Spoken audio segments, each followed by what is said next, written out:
വർഷം 1968 ചെന്നൈയിലെ സത്യ സ്റ്റുഡിയോയിൽ ഒരു മലയാള സിനിമയുടെ ഷൂട്ടിംഗ് നടക്കുകയാണ്. സെറ്റിൽ ആർക്കോ നാഷണൽ അവാർഡ് ലഭിച്ചിട്ടുണ്ടെന്ന വാർത്ത പതിയെ പടർന്നു. കുറച്ചു നേരം കഴിഞ്ഞ് നിർമ്മാതാവും സംവിധായകനുമായ മുത്തയ്യ ഒരു കേക്കുമായി സെറ്റിലേക്ക് എത്തി. അവാർഡ് ജേതാവിന് നിത്യഹരിതനായകൻ പ്രേം നസീറിന്റെ വകയുള്ള സമ്മാനമായിരുന്നു അത്. സെറ്റിലെ ആളുകൾ വട്ടം കൂടിയിരുന്ന് അവാർഡ് ജേതാവിന് വേണ്ടി കൈയടിച്ചു. ആ ആരവങ്ങൾക്കിടയിൽ നിന്ന് ഒരു 22 വയസ്സുകാരി പെൺകുട്ടി മുന്നോട്ട് വന്ന് തൻ്റെ ആദ്യ നാഷണൽ അവാർഡ് നേട്ടം കേക്ക് മുറിച്ച് ആഘോഷിച്ചു. ചിത്രം തുലാഭാരം, സംവിധാനം M Vincent, written by Thoppil വാസി.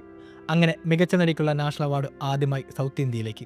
അന്ന് ആ അവാർഡ് നേട്ടം കൊണ്ട് സൗത്ത് ഇന്ത്യൻ സിനിമയുടെ അഭിമാനം ആകാശം മുട്ടിച്ച ആ പെൺകുട്ടിയുടെ പേരായിരുന്നു സരസ്വതി ദേവി അഥവാ ഉർവശി ശാരദ.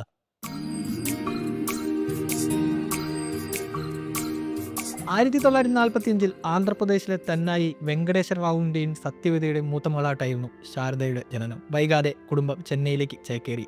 കുഞ്ഞായിരിക്കുമ്പോഴേ നൃത്തം പഠിച്ച് കലാരംഗത്തേക്ക്.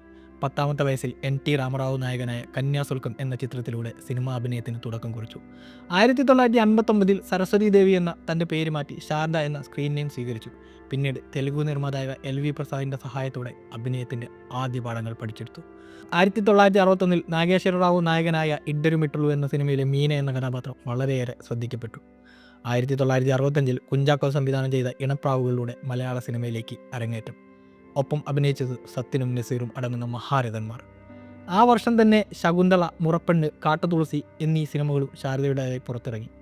1967 പുറത്തിറങ്ങിയ ഇരുട്ടിൻ്റെ ആത്മാവ് എന്ന സിനിമയിലെ അമ്മുക്കുട്ടി എന്ന കഥാപാത്രം കരിയറിലെ തന്നെ വഴിത്തിരിവായി. കൃത്യം ഒരു വർഷത്തിനപ്പുറം തുലാഭാരത്തിലെ അഭിനയത്തിനുള്ള ഏറ്റവും മികച്ച നടിക്കുള്ള നാഷണൽ അവാർഡ് ശാരദ മലയാളത്തിലേക്ക് എത്തിച്ചു. പിന്നീട് 2 തവണ കൂടി നാഷണൽ അവാർഡ് കരസ്ഥമാക്കാൻ ശാരദാമ്മയ്ക്ക് കഴിഞ്ഞു. മിന്നാമിനുങ്ങിൻ്റെ നുറുങ്ങുവെട്ടത്തിലെ സരസ്വതി അമ്മ ശാരദാമ്മയുടെ കരിയറിലെ ഏറ്റവും മികച്ച കഥാപാത്രങ്ങളിൽ ഒന്നാണ്. ഈ സിനിമയിലെ അഭിനയത്തിന് ഫിലിം ഫെയർ അവാർഡും ശാരദാമ്മയെ തേടിയെത്തി. പ്രിയപ്പെട്ട നായിക ഷീലാമ്മ ഒരു അഭിമുഖത്തിൽ പറഞ്ഞൊരു കാര്യമുണ്ട്: എൻ്റെ ആദ്യ സിനിമയിൽ ശാരദയും ഉണ്ടായിരുന്നു. അന്ന് ശാരദ ഇമോഷണൽ സീൻ അഭിനയിക്കുന്ന സമയത്ത് ചിത്രത്തിൻ്റെ സംവിധായകൻ എന്നെ അടുത്തേക്ക് വിളിച്ചിട്ട് പറഞ്ഞു, നോക്കി പഠിച്ചോളൂ, ഇങ്ങനെയാണ് കരഞ്ഞുകൊണ്ട് ഒരു സീനിൽ അഭിനയിക്കുന്നത്. അന്ന് ഞാൻ അവർ അഭിനയിക്കുന്നത് അത്ഭുതത്തോടെ നോക്കി നിന്നിട്ടുണ്ട്. അതിലും എന്നെ അത്ഭുതപ്പെടുത്തിയ മറ്റൊരു കാര്യമുണ്ട്. സീരിയസ് വേഷങ്ങൾ ചെയ്യുന്നതിന് മുന്നേ ശാരദ തെലുങ്കിലെ ഫേമസ് ആയ കോമഡി നടിയായിരുന്നു. അതിൽ നിന്നും സീരിയസ് വേഷങ്ങളിലേക്കുള്ള അവരുടെ മാറ്റം എന്നെ ശരിക്കും ഞെട്ടിച്ചിരുന്നു. അതായിരുന്നു ഉർവശി ശാരദ. അവർക്ക് വഴങ്ങാത്തതായിട്ട് ഒന്നും ഉണ്ടായിരുന്നില്ല. അവർ ഊഷ്മളമായി ബന്ധം കാത്തു സൂക്ഷിക്കാത്ത താരങ്ങളില്ലായിരുന്നു. ഒരിക്കൽ ഒരു ഇൻ്റർവ്യൂ ശാരദാമ്മ സത്യൻ സാറിനെ ഓർത്തെടുക്കുന്നുണ്ട്. ഞാനൊരു സെക്കൻഡ് ഹാൻഡ് കാറ് വാങ്ങാൻ കുതിച്ചിരിക്കുകയായിരുന്നു. പക്ഷേ 30,000 രൂപ വേണം. എൻ്റെ കയ്യിലുള്ളതാകെ 20,000 രൂപ.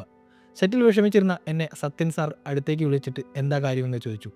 ചെറിയ മടിയോടെ ഞാൻ കാര്യം അവതരിപ്പിച്ചു. അപ്പോൾ തന്നെ സാർ എനിക്ക് 10,000 രൂപ എടുത്ത് എൻ്റെ കയ്യിൽ തന്നു. എൻ്റെ ലൈഫിലെ ആദ്യ കാർ ഞാൻ വാങ്ങുന്നത് സത്യൻ സാറിൻ്റെ സഹായത്തോടെയാണ്. ആ പൈസ ഞാൻ 10 ദിവസത്തിനകം തിരിച്ചു നൽകി. പക്ഷേ ഇപ്പോൾ ഞാൻ ഏതൊരു പുതിയ കാർ വാങ്ങുമ്പോഴും സത്യൻ സാറിനെ നന്ദിയോടെ ഓർക്കാറുണ്ട്. 90കളുടെ തുടക്കത്തോടെ അവർ കഥാപാത്രങ്ങളുടെ തിരഞ്ഞെടുപ്പിൽ ഒന്നുകൂടി ശ്രദ്ധിക്കാൻ തുടങ്ങി. എങ്കിലും രാപ്പകൽ, മഴത്തുള്ളിക്കുലുക്കം, നായിക എന്നീ സിനിമകളും മലയാളത്തിൽ ശാരദാമ്മയുടേതായി വന്നു. മലയാളവും തമിഴും കൂടാതെ ഹിന്ദിയിലും കന്നഡയിലും തെലുങ്കിലും ഈ സമയം സിനിമകൾ ചെയ്യുന്നുണ്ടായിരുന്നു. 2008 റിലീസായ യാർ മേരി സിന്ദഗിയായിരുന്നു ശാരദാമ്മയുടെ അവസാന ഹിന്ദി ചിത്രം. സിനിമാ തിരക്കുകൾക്ക് ഒരു ഇടവേള കൊടുത്ത് രാഷ്ട്രീയത്തിലും ശാരദാമ്മ ഒന്ന് കൈവച്ചു. തെലുഗു ദേശം പാർട്ടി പ്രതിനിധീകരിച്ച് MP സ്ഥാനവും അവർ അലങ്കരിച്ചു. ഇപ്പോൾ ചെന്നൈയിലെ വീട്ടിൽ വിശ്രമ ജീവിതം നയിക്കുന്ന ശാരദാമ്മയ്ക്ക് ഇന്ന് 80ാം പിറന്നാൾ. മലയാളികളുടെ പ്രിയപ്പെട്ട ശാരദാമ്മയ്ക്ക് 1000 പിറന്നാൾ ആശംസകൾ.